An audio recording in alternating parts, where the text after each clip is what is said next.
प्रिय विद्यार्थियों, online classes में आपका स्वागत है। देखो, जो हम ये पद पढ़ाने जा रहे हैं वह है सिंहल दीप वर्णन खंड से लिया गया है और ये पद्मावत महाकाव्य से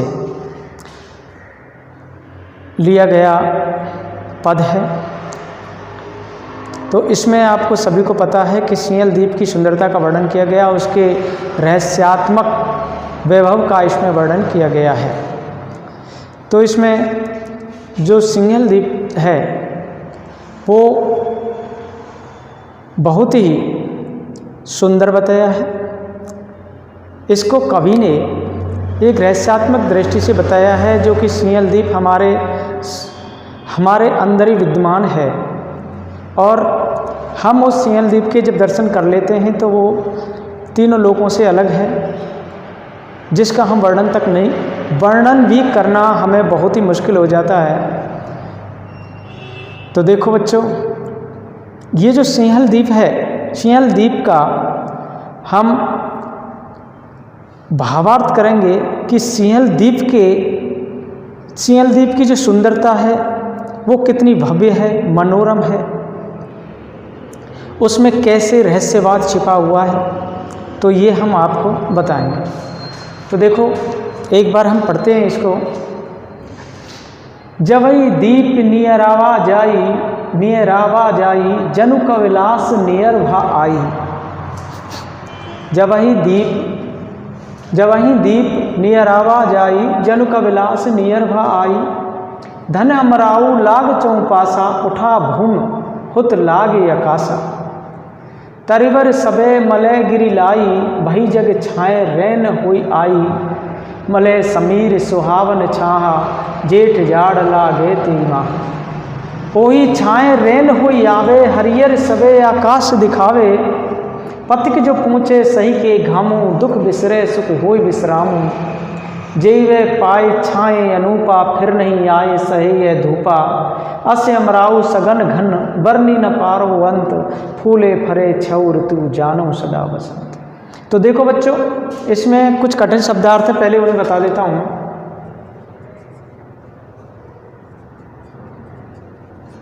इस कठिन शब्दार्थों को समझना बहुत जरूरी है। नियरावा शब्द आया है। नियरावा का मतलब होता है समीप। नियरावा का मतलब क्या होता है? समीप। कविलास कहते हैं कैलाश को, जो कैलाश पर्वत है, या फिर स्वर्ग को कहते हैं, स्वर्गलोक कैलाश कहते हैं। नियर माने भी समीप होता है, समीप।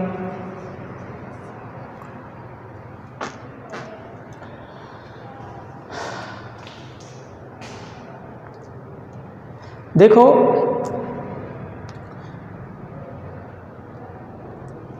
और इसमें जो शब्द आए, छाए शब्द है, जैसे छाए का मतलब होता है छाया। आकाशा का मतलब आकाश। समीर जो शब्द आया है, समीर का मतलब होता है हवा या वायु। सुहावन माने सुहावनी। सुहावन शब्द आया सुहावनी के लिए, अच्छी लगनी, सुहावनी। जाड़ कहते हैं जो सर्दी में ठिठुर जाते हैं, सर्दी को जाड़ा।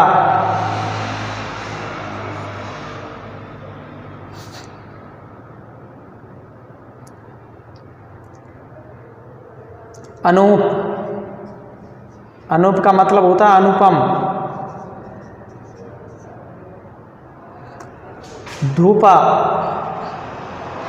धूपा कहते हैं धूप को।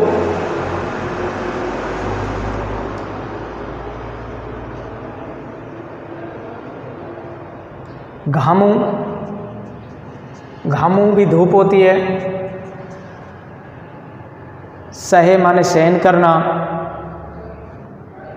तो देखो बच्चों, ये इसके कठिन शब्दार्थ हैं। नियरवा मन समीप, कविलास मन कैलाश या स्वर्गलोक, नियर मन समीप, छाया मन छाया, समीर मन हवा वायु, सुहावन कहते हैं सुहावनी, जाड़ मन सर्दी या जाड़ा, और अनूप माने अनुपम, धूप माने धूपा माने धूप, और छाँव माने छाया। तो देखो बच्चों, ये इसके कठिन शब्दार्थ थे। ये जो पद है, इस पद के अंदर सिंहल द्वीप है, सिंहल द्वीप की प्राकृतिक सुंदरता का वर्णन किया गया है कि सिंहल द्वीप की प्राकृतिक सुंदरता कितनी वैभव थी, मनोरम थी, कितनी सुहावनी लग रही थी। ऐसा लग रहा था जैसे कि हम स्वर्ग के, जो कोई व्यक्ति उसके पास पहुंच जाता तो ऐसा लगता जैसे स्वर्ग के समीप पहुंच गए।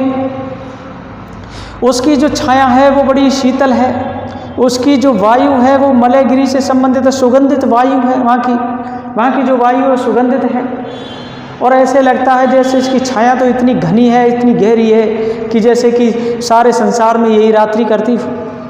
तो देखो उसके जो सिंहल द्वीप है, सिंहल द्वीप का वर्णन बहुत ही रोचक तरीके से किया गया है, क्योंकि इसमें रहस्यात्मक भाव छिपा हुआ है। उस ब्रह्म के लिए कहा गया है ये, जो हमारे अंदर विद्यमान है। तो देखो बच्चों, ये जो पद है ये पद्मावत महाकाव्य के सिंहल द्वीप वर्णन खंड से उद्धृत है, और इसमें सिंहल द्वीप के रहस्यात्मक वैभव का मनोरम वर्णन किया गया है। तो देखते हैं कि जबई दीप नियरवा जाई, जन कविलास नियर भाई, धन अमराऊ लाग चौकासा, उठा भूमि हुत लाग आकाशा। कवि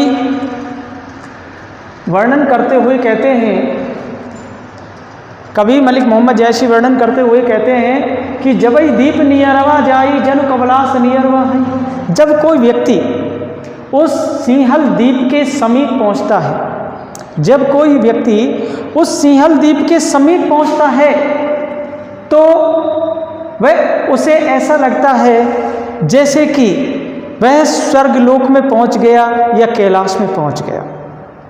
जब व्यक्ति सिंहल द्वीप के समीप पहुंचता है तब ऐसा लगता है जैसे कि कैलाश में पहुंच गया, स्वर्गलोक में पहुंच गया।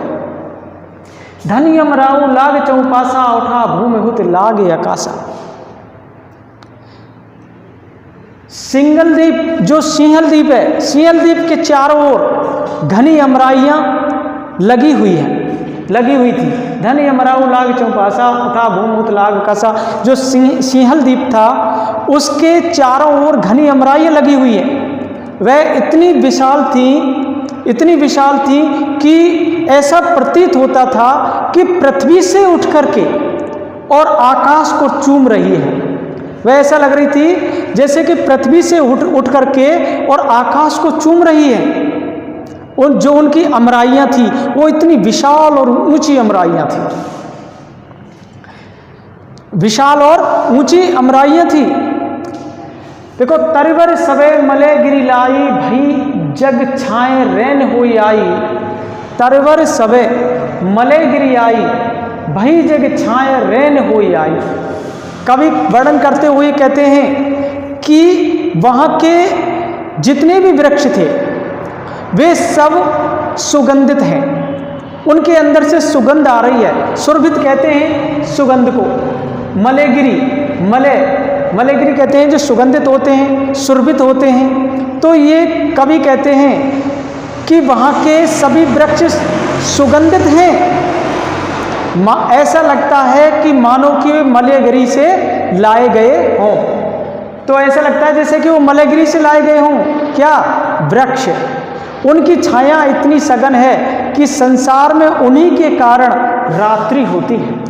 उनकी जो छाया है वो ऐसे लगती है जैसे कि संसार में उन्हीं के कारण रात्रि हो रही हो। भाई जग छाया रैन हुई आई। कितनी सघन छाया है जो तीनों लोकों में, संसार में ऐसे लगता है कि रात्रि इन्हीं पेड़ों के कारण हो रही हो। मलय समीर सोहावन छाया, जेठ जाड़ लागे तेई महा।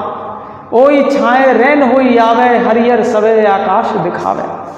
तो देखो, कवि कहते हैं कि उसकी जो छाया है, उस छाया में जो उसकी सुगंधित वायु है वह बड़ी ही सुहावनी लगती है। उसकी छाया में जो सुगंधित वायु है वे बहुत ही सुहावनी लगती है। जेठ जाड़ लागे तेई माह, और जेठ के महीने में, जेठ का महीना कब आता है? ग्रीष्म ऋतु में आता है।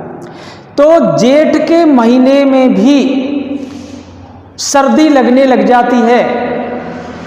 वहाँ पर जो छाया है वो रात्रि होकर के छा जाती है।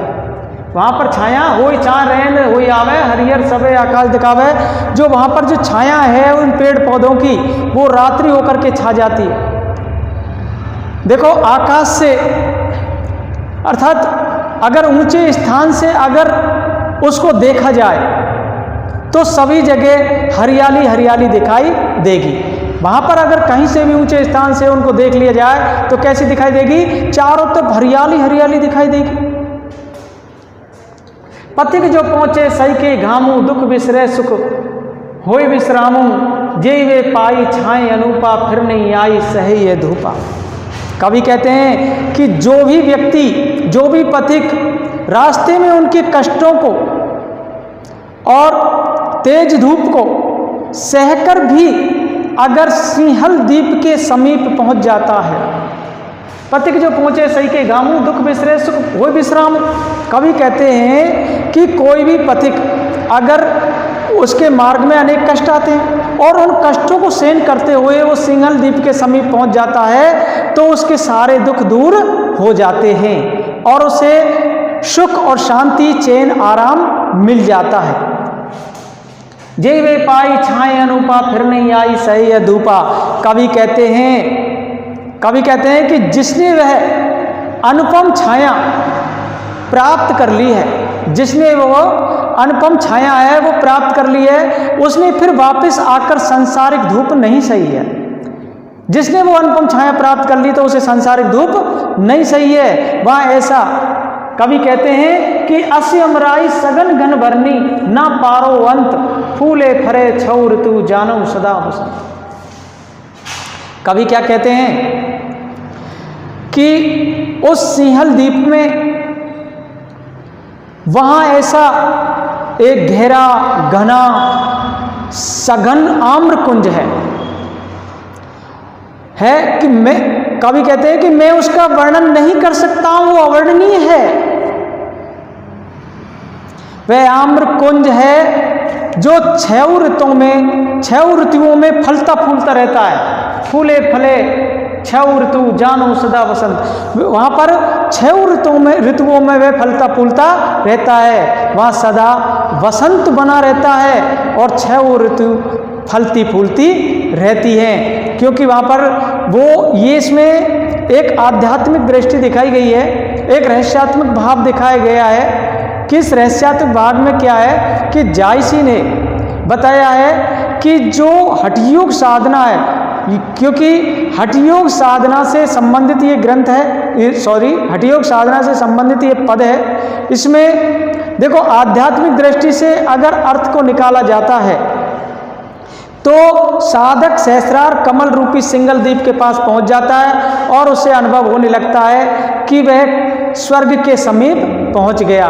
इसमें सुषुम्ना आदि नाड़ियों का प्रयोग किया गया है। देखो ये रहस्यात्मक पद है। इसमें अगर देखा जाए तो भावना की दृष्टि से इसमें कवि की रहस्यवादी कल्पना व्यक्त हुई है और योग साधना की दृष्टि से सहस्रार कमल का इसमें रहस्यपूर्ण वर्णन किया गया है। इसमें अतिशयोक्ति अलंकार है, अनुप्रास अलंकार है, आदि अलंकारों का भी प्रयोग किया गया है और उत्प्रेक्ष अलंकार भी इसमें समाहित है। तो देखो बच्चों, ये पद कवि की रहस्यवादी भावना से जुड़ा हुआ है। धन्यवाद।